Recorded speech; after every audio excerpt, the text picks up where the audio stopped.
ఒక చిన్న ఇంట్లో ఒక ఒక రేకు అడ్డం పెట్టిన ఒక బాత్రూమ్ అంతే. హ్మ్. ఆ బాత్రూంలో ఆహ్, స్నానం చేయాలి. వావ్!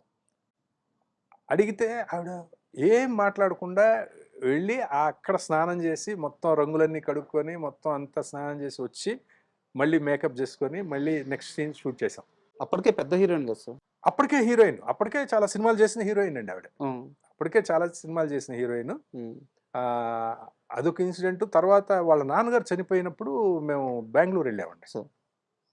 కాస్ట్యూమ్ కృష్ణ గారు, నేను వెళ్ళాము. మధ్యలో జగపతి బాబు గారు కూడా కలిసారు. మేమందరం వెళ్ళాము అక్కడికి. వాళ్ళ నాన్నగారు చనిపోయినప్పుడైతే అక్కడికొచ్చిన వాళ్ళ బంధువులు ఎవరిని అంత మిడిల్ క్లాస్ రేంజ్ బంధువులులాగా అనిపించారు. హ్మ్. హ్మ్. కానీ ఈవిడ అప్పటికి టాప్ స్టార్. హ్మ్. పెద్ద స్టార్ గదా!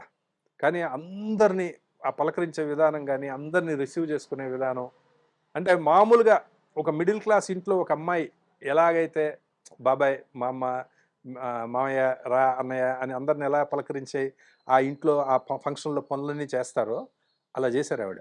సూపర్. అది చూసి మేము చాలా ఆశ్చర్యపోయాం. అంటే చాలా మంది పని చేసేవాళ్ళు ఉంటారు గదా! అప్పటికి. అవును. అవును. వాళ్ళ చేత చేపించుకోవచ్చు. చేపించుకోవచ్చు. కానీ అంత ఆవిడ అదొకటి బాగా అనిపించిందండి ఆ టైంలో.